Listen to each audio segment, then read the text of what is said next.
नमस्ते, मैं हूँ राहुल और आप देख रहे हैं मेरा रुख। मैनेजमेंट ज्ञान सीरीज के एक और एपिसोड में आपका स्वागत है। किसी ने बड़ी अच्छी बात कही है कि बिल्ली न ले जाए कहीं आपका ऊँट। अगर आपका ऊँट भी कोई बिल्ली ले गई हो, तो हमें कमेंट करके ज़रूर बताएं।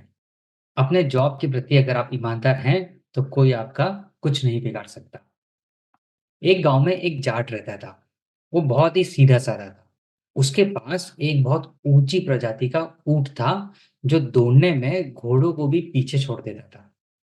बहुत समय से चोरों की नजर उस पर लगी हुई थी, लेकिन जाट उसे कभी अपनी नजरों से अलग नहीं होने देता था और रात को भी उसे अपनी खाट से बांध कर ही सोता था। इस कारण चोर उसे चुरा नहीं पा रहे थे। एक दिन किसी काम से जाट को अपने दोस्त के साथ गांव के बाहर जाना पड़ गया और वो अगले दिन ही लौट पाया।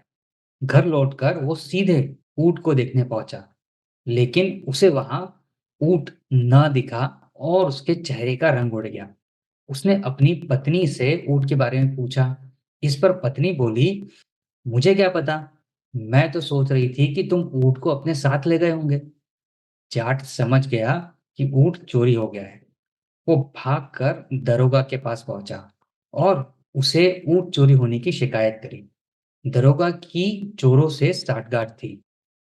वे उसे चोरी का चौथा हिस्सा दिया करते थे। ऊंट की चोरी की बात भी उसे पहले से पता थी। जाट की बात सुनकर वो मन ही मन मुस्कुराया, लेकिन ऊपर से चिंता प्रकट करते हुए बोला कि ये तो बहुत बुरा हुआ। वो ऊंट तो हमारे गांव की शान था। मैं जल्दी उसका पता लगाता हूँ। दरोगा ने तुरंत एक खोज देने वाले को बुलाया, जो जानवरों के पाँव के निशान देखकर मालूम कर लेता था कि जानवर किस डायरेक्शन में गया है। वो भी चोरों से मिला हुआ था। उसने जाट के घर जाकर उस जगह और आसपास का मुआयना किया जहां ऊंट बंधा था। वो वापस आकर दरोगा से बोला, हुजूर, वहां तो ऊंट के नहीं, बिल्ली के आने जाने के निशान हैं। थोड़ा आगे बढ़ने पर वे निशान भी बारात के निशानों में मिल गए हैं, इसलिए आगे पहचानना मुश्किल है। इस पर दरोगा बोला, ले चौधरी, चोर का पता चल गया। तेरे ऊंट को बिल्ली उठा ले गई। अब वो कहाँ ले गई है, इसका पता लगाना मुश्किल है।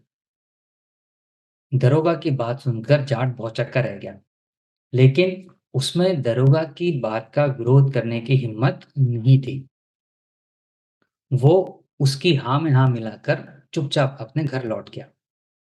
घर में जब पत्नी ने उससे पूछा ऊंट के बारे में कि क्या हुआ, तो वो बोला कि जाट कहे, सुन जाटनी, इसी गांव में रहना, ऊंट बिलाई ले गई, हाँ जी हाँ ही कहना।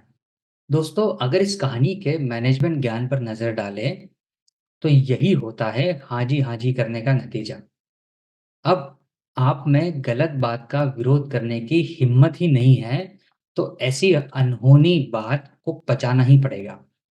गनीमत है कि दरोगा ने यही कहा कि बिल्ली ऊंट को उठाकर ले गई। उसने यह नहीं कहा कि चौधरी, तेरे ऊंट को तो मच्छर उड़ाकर ले गया।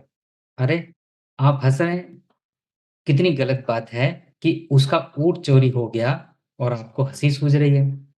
वैसे आप गलत भी नहीं कर रहे हैं, क्योंकि ऐसे कायर लोग हंसी के पात्र ही होते हैं, जो अनुचित बात को भी स्वीकार कर हाँ में हाँ मिलाकर ये सोचते हैं कि यदि विरोध करेंगे तो सामने वाला बुरा मानकर निपटा न दे। ऐसे लोगों को कायर न कहें तो और क्या कहें। इसी किस्म के कायर आपको ऑफिसों में भी मिल जाएंगे, जो केवल नौकरी जाने के डर से अपने बॉस की हर उटपटांग बातों में भी हाँ में हाँ मिलाते रहते हैं और बॉस भी उनकी बेचारगी को भांपकर चाहे जब उनका ऊंट बिल्ली से चुरवा देता है। यानी जब आप हाँ जी करेंगे, तो वो आपके साथ भांजी तो मारेगा ही ना, और आपसे ऐसी-ऐसी बातें मनवाएगा जो संभव ही नहीं। तब तो ये सही बात के लिए भी आपको डाँट लगाएगा। फिर भले ही आप मन ही मन में कुढ़कते रहें, उसका क्या बिगड़ना है? नुकसान तो आपका ही होता है ना। इसलिए यदि आप भी ऐसी ही किसी स्थिति से दो-चार हैं और छुटकारा पाना चाहते हैं, तो सबसे पहले अपने मन का डर भगाएँ। जब आप अपने जॉब के प्रति ईमानदार हैं, तो कोई आपको कुछ नहीं कह सकता या कुछ नहीं बिगाड़ सकता। इसलिए हाजी-हाजी करना और गलत बात को स्वीकार करना बंद करें। यदि आपने अपने साथ हो रही ज़्यादती का एक बार भी हिम्मत करके विरोध कर दिया, तो फिर कभी आपके ऊँट को बिल्ली नहीं ले जाएगी। यानी आपके साथ मनमानी नहीं की जाएगी। तो फिर तैयार हैं ना आप इस मैनेजमेंट ज्ञान को अपनाने के लिए? क्या कहा? हाँ जी, फिर वही बात। तो आज के मैनेजमेंट ज्ञान में इतना ही।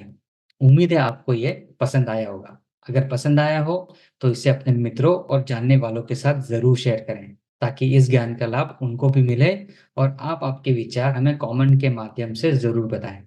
साथ ही अगर चैनल को सब्सक्राइब नहीं किया हो, तो चैनल को सब्सक्राइब भी ज़रूर करें।